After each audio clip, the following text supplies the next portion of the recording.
اور کیا کہا اس تعلق سے جو حدیثیں آتی ہیں وہ یاد رکھیں، صرف 2 ہی ایسی روایتیں ہیں جس میں اللہ کے رسول صلی اللہ علیہ وسلم اس کی فضائل بتائیں۔ پہلی متفق علیہ روایت، صحیح بخاری اور صحیح مسلم کی روایت ہے۔ آپ صلی اللہ علیہ وسلم فرماتے ہیں، عائشہ رضی اللہ عنہا فرماتی ہے کہ رسول اکرم صلی اللہ علیہ وسلم اس مہینے اتنے روزے رکھتے کہ اس کو چھوڑتے نہیں۔ مطلب اللہ کے رسول، حدیث کے الفاظ یوں ہیں، رسول اللہ صلی اللہ علیہ وسلم روزے رکھتے تھے یہاں تک کہ ہم کہتے تھے کہ آپ روزے نہیں چھوڑتے، پھر روزے چھوڑ دیتے تھے یہاں تک کہ ہم سمجھتے تھے کہ آپ روزے نہیں رکھیں گے۔ اور میں نے رسول اکرم صلی اللہ علیہ وسلم کو کبھی بھی کسی مہینے میں مکمل مہینے کے روزے رکھتے ہوئے نہیں دیکھے سوائے رمضان مبارک کے، اور اللہ کے رسول صلی اللہ علیہ وسلم کو شعبان سے زیادہ کسی مہینے کے روزے رکھتے ہوئے نہیں دیکھا گیا۔ تو پتہ چلا نبی اکرم صلی اللہ علیہ وسلم شعبان کا پورا مہینہ روزہ رکھتے تھے، اور اس کے علاوہ رمضان کا رکھتے تھے، اور اس کے علاوہ کسی مہینے کے کمپلیٹ روزے آپ نہیں رکھتے تھے۔ تو یہ شعبان کی ایک فضیلت ہے کہ نبی اکرم صلی اللہ علیہ وسلم اس مہینے میں کمپلیٹ پورا مہینہ روزہ رکھتے تھے۔ تو اگر کوئی شخص شعبان کو منانا چاہے، شعبان کی فضیلت کا فائدہ اٹھانا چاہے، تو اسے یہ کام کرنا چاہیے کہ جتنے ہو سکتے ہیں وہ شعبان میں روزے رکھے۔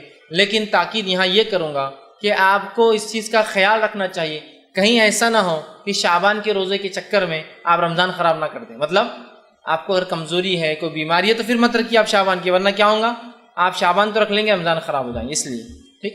لیکن اللہ کے رسول صلی اللہ علیہ وسلم اگر کسی مہینے کے مکمل روزے رکھتے بعد رمضان کے، تو وہ کون سا مہینہ ہوتا ہے؟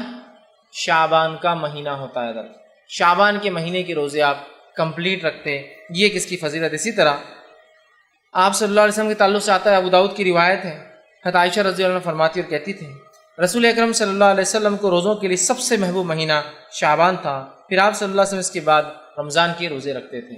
تو آپ صلی اللہ علیہ وسلم شعبان کا پورا مہینہ روزہ رکھتے تھے، کمپلیٹ منتھ یاد رکھیں۔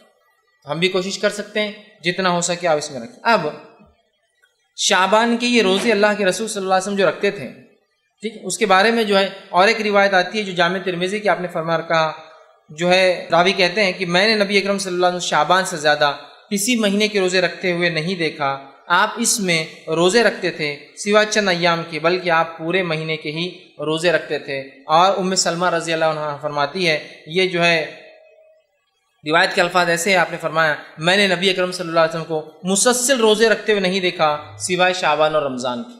تو ایک فضیلت تو شعبان کی کیا ہے، آپ اور ہم کوشش کریں اس میں جتنے ہو سکتے ہیں زیادہ سے زیادہ روزے رکھیں۔ اب شعبان میں اللہ کے رسول کیوں زیادہ روزے رکھتے تھے، اس کی وجہ کیا ہے؟ وہ وجہ حدیث میں اس طرح سے آتی ہے کہ اسامہ بن زید رضی اللہ عنہ فرماتے ہیں کہ رسول اکرم صلی اللہ علیہ وسلم نے سوال کیا کہ اللہ کے رسول، آپ کو کسی مہینے میں اتنے روزے رکھتے ہوئے نہیں دیکھا گیا جتنے روزے آپ شعبان میں رکھتے ہیں، کیوں؟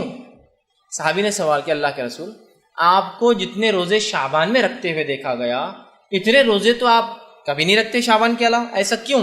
تو آپ صلی اللہ علیہ وسلم نے فرمایا کہا، اور یہ بڑی اہم بات یاد رکھی، اگر کوئی شعبان کے روزے رکھ بھی رہا ہے تو اس نیت سے رکھے کہ سنت ہے، اور یہ فائدہ ہے، آپ نے فرمایا یہ مہینہ وہ مہینہ ہے جس میں لوگ رجب اور رمضان کے درمیان روزوں سے غافل ہو جاتے ہیں۔ رجب اور رمضان کے بیچ میں مہینہ آتا ہے تو لوگ اس میں غافل ہو جاتے ہیں، اور آپ نے فرمایا اور کہا جو ہے غافل ہو جاتے ہیں، اور آپ نے آگے فرمایا کہا غافل ہو جاتے ہیں، حالانکہ اس میں اعمال رب العالمین کی طرف اٹھائے جاتے ہیں، اور یہ میں پسند کرتا ہوں کہ جب میرے اعمال اٹھائے جائے تو میں روزے سے رہوں۔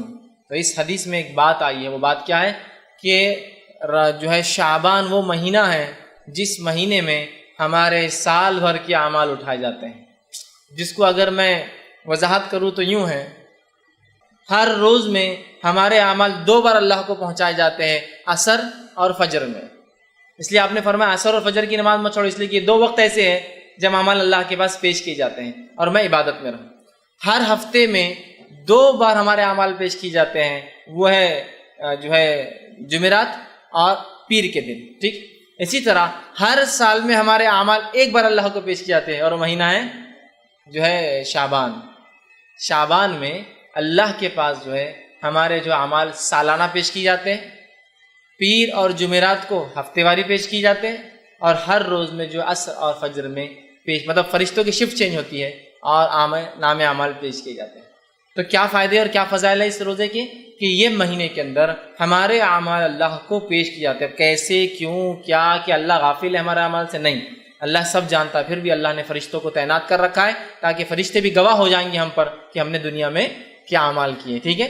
تو ہر سال ہمارے اعمال جو پیش کیا جاتا ہے، آپ نے فرمایا میں یہی چاہتا ہوں کہ جب میرے اعمال بھی پیش کیے جائیں نا تو میں جو ہے وہ روزے کی حالت میں رہوں، اس لیے کہ اللہ راضی ہوتا ہے نا عبادت سے، ٹھیک ہے۔ تو پہلا کام اس مہینے کی فضائل کیا ہے؟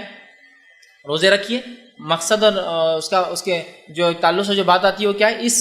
کیا ہوتا ہے اس مہینے کے کیے گئے عمل اللہ کے پاس جو ہے ہمارے اعمال پیش کیے جاتے ہیں، اور آپ نے فرمایا میں چاہتا ہوں کہ جب میرے اعمال جائیں تو میں اللہ کے پاس جو ہے روزے کی حالت میں رہوں۔ اور یاد رکھیے لیکن یہ مہینہ حرمت والے مہینوں میں سے نہیں ہے، اعمال پیش کیے جاتے الگ بات ہے، لیکن یہ مہینہ حرمت والے مہینوں میں سے نہیں ہے۔ آئیے یہ اس کے فضائل، اتنے ہی فضائل رکھے جا سکتے ہیں اس مہینے کے تعلق سے کہ روزے رکھیے، کثرت سے رکھیے، پورے مہینے کی رکھیے، اور اللہ سے امید کیجیے کہ جب ہمیں نام عمل پیش کی جائے تو ہم روزے کی حالت میں، بس اگر ہم جو ہے شعبان کی فضیلت یہاں ختم کر دے تو معاملہ یہاں ختم ہو جائے گا، لیکن ہماری بات تھی کہ کیا غلط ہوتا ہے وہ بھی ہم کو دیکھنا ہے۔